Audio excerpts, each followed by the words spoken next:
3d6 down the line.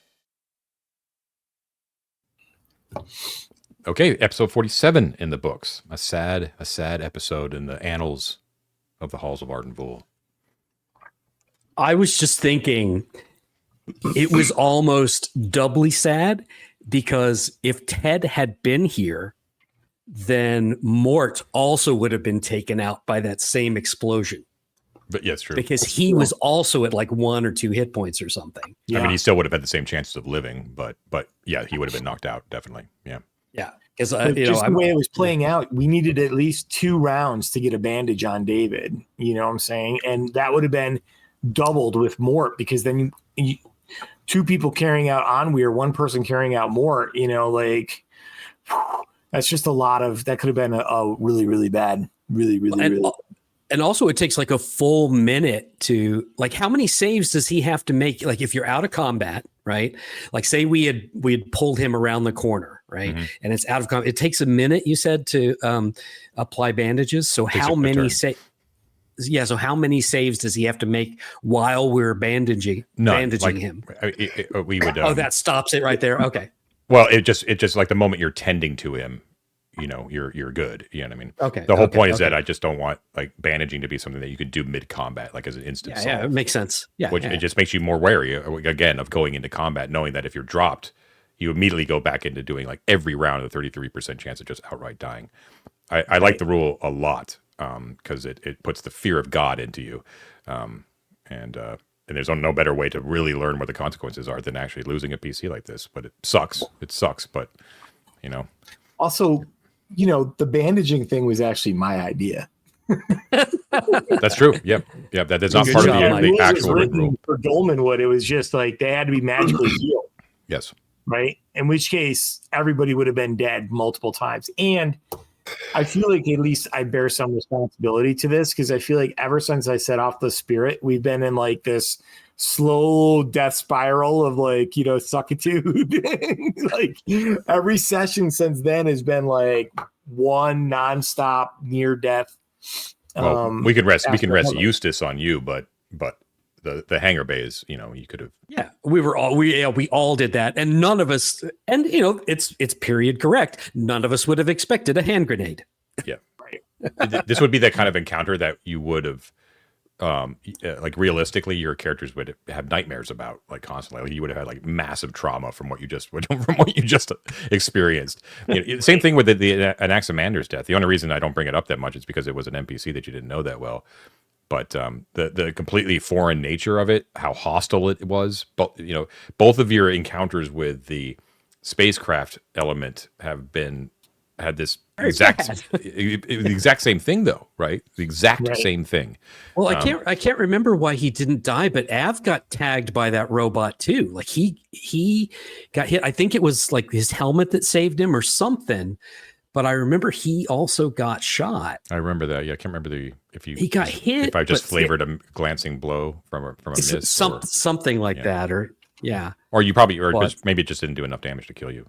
Right. But an Anaximander had like 1 hit point. Okay? Yeah.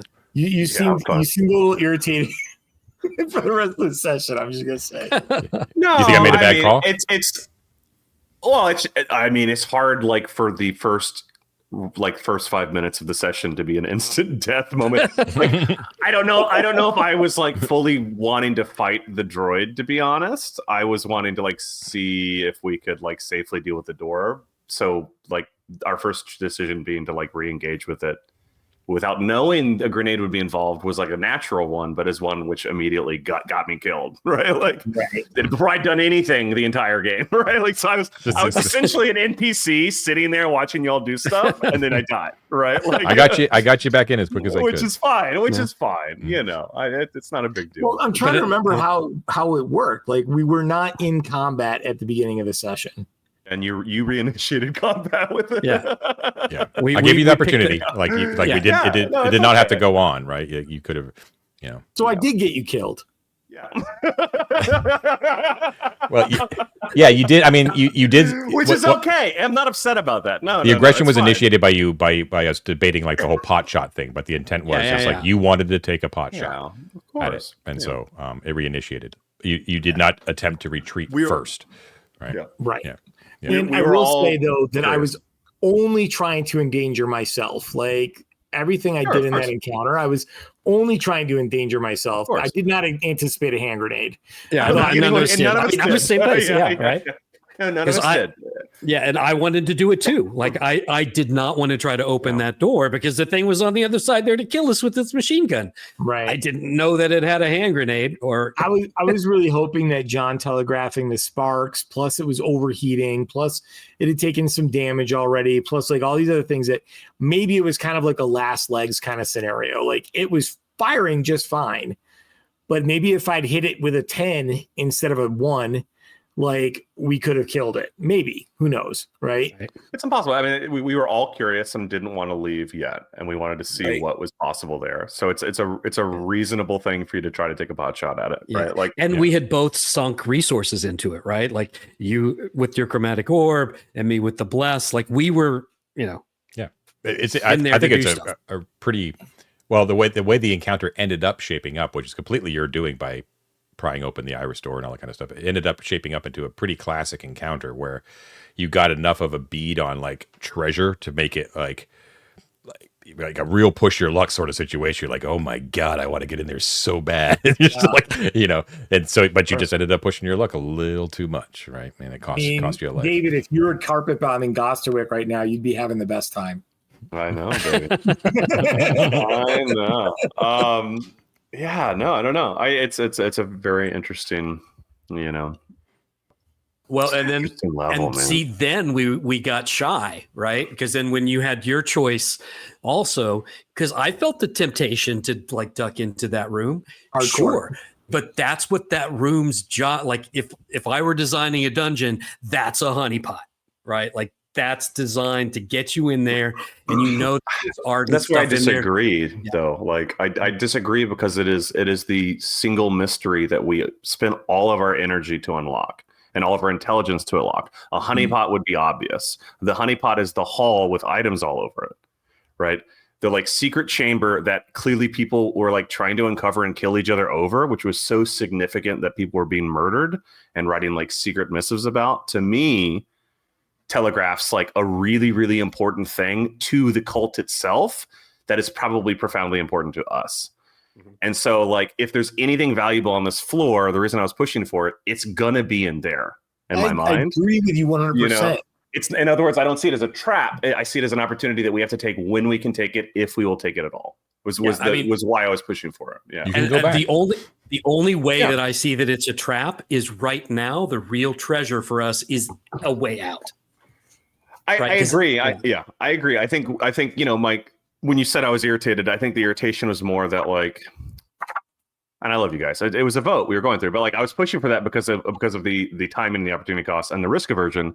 But then we wanted to make several stops afterwards, which to me communicates that it was not actually that much of a risk to you guys if it takes the same amount of turns to do either.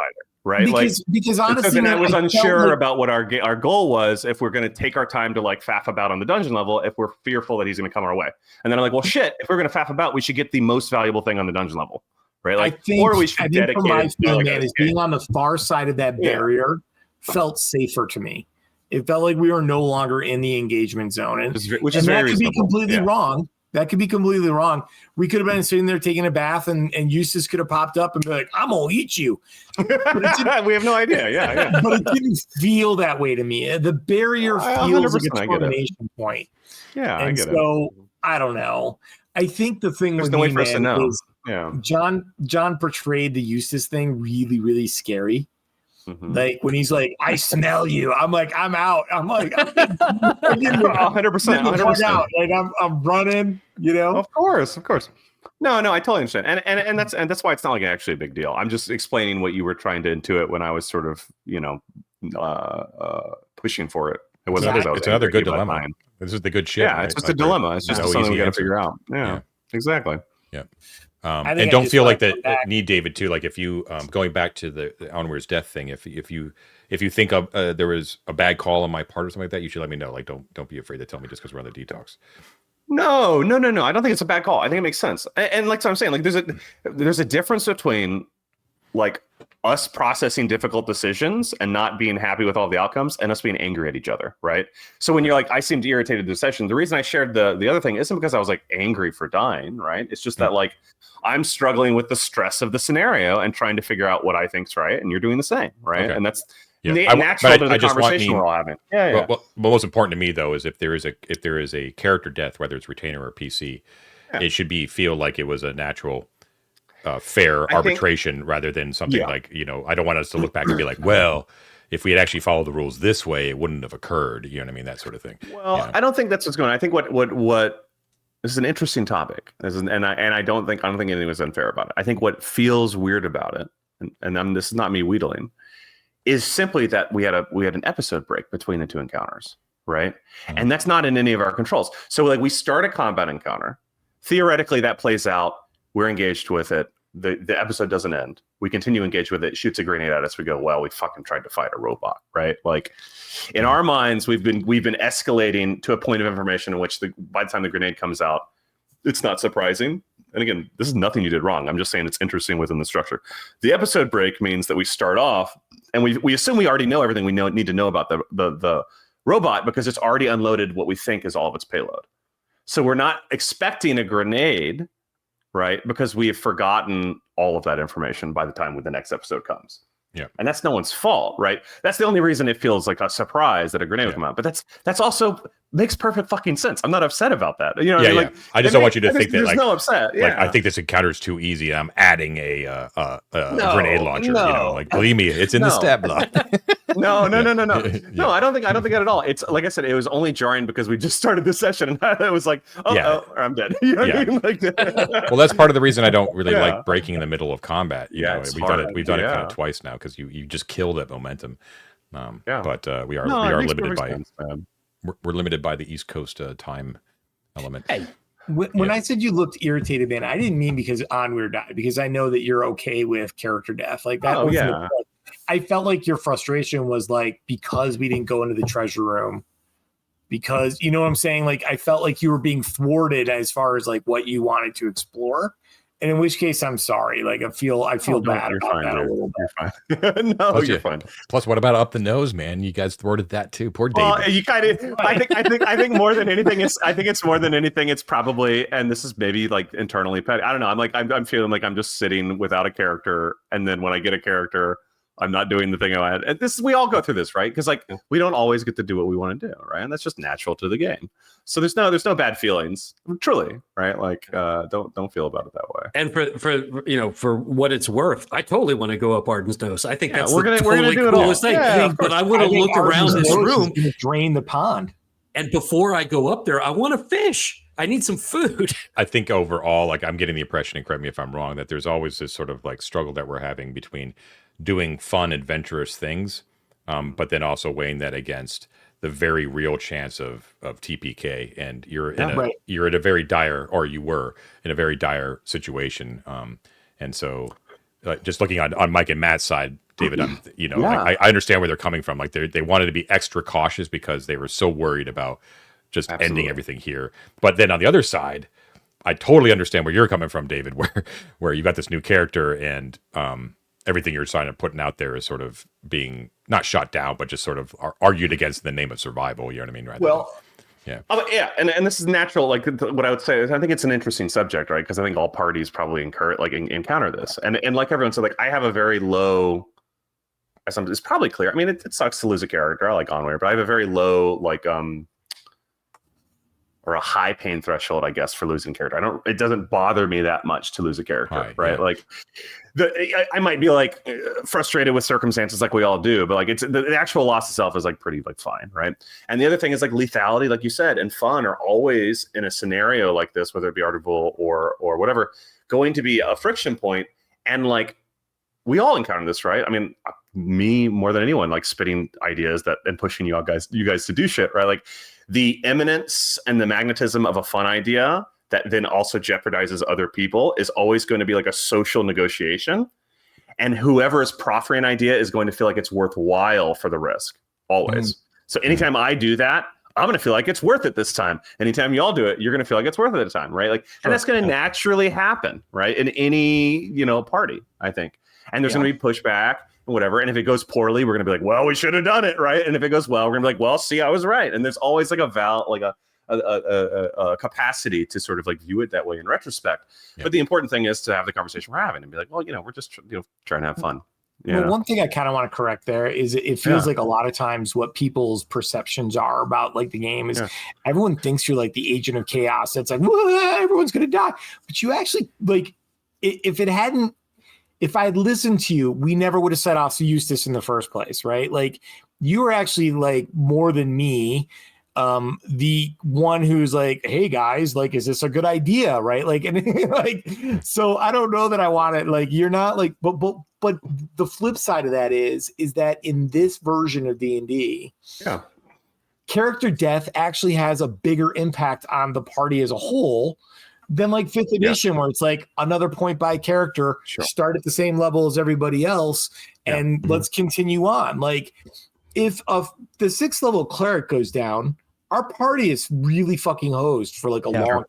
Protect the cleric. I'm 100% buying it. And I'll agree. Can I play the devil's advocate? Yeah. And Matt, this is not.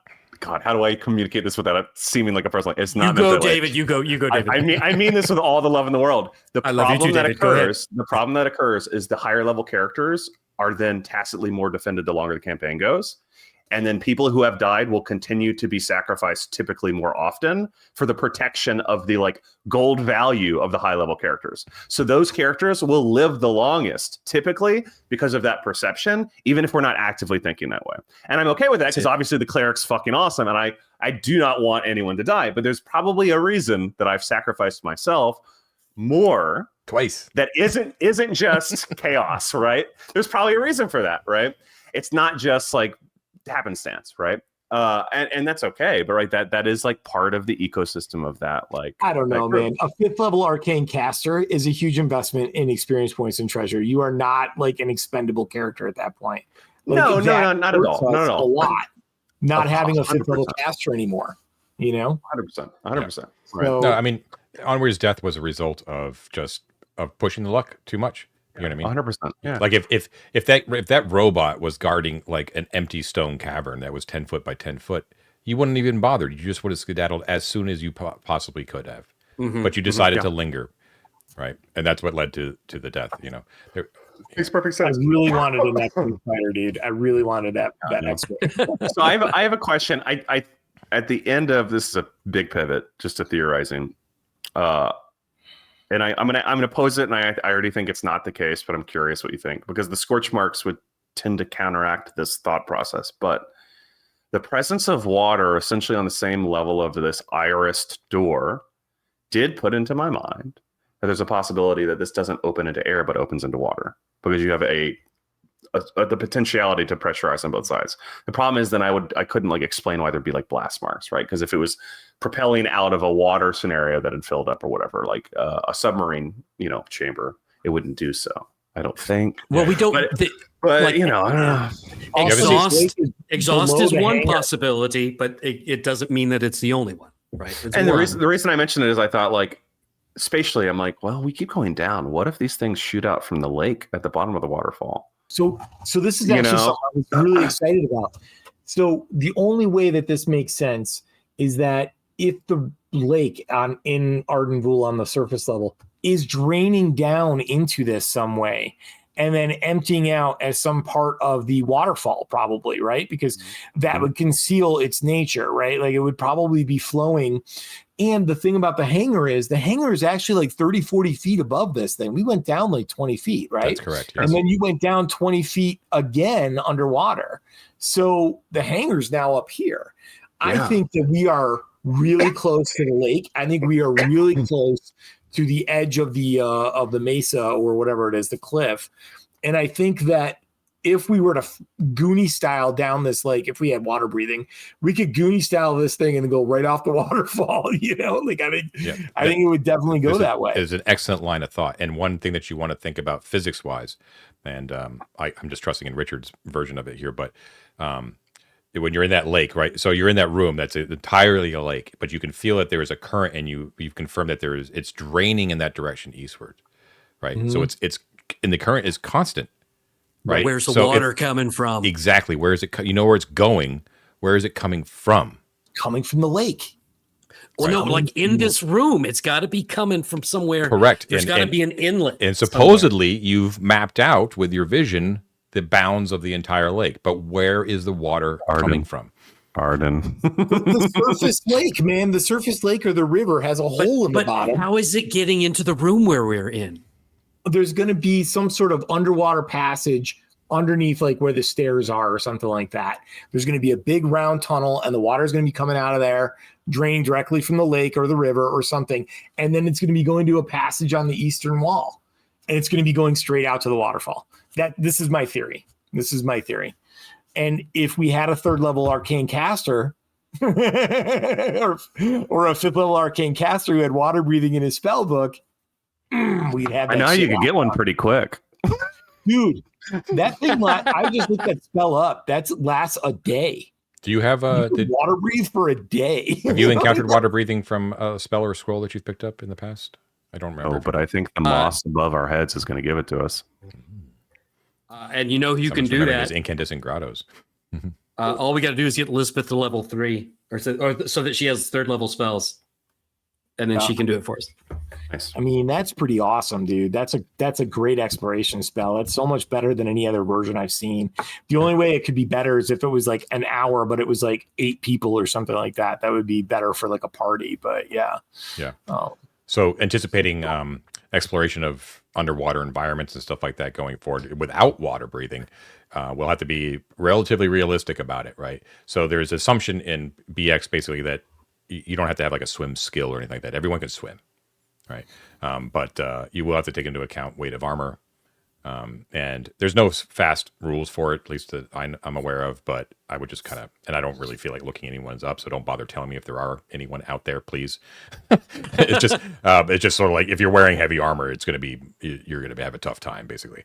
But just kind of keep in mind, like how you should think in the next week, how you want to approach exploring this environment carefully. And I think like we have a lot of unidentified potions.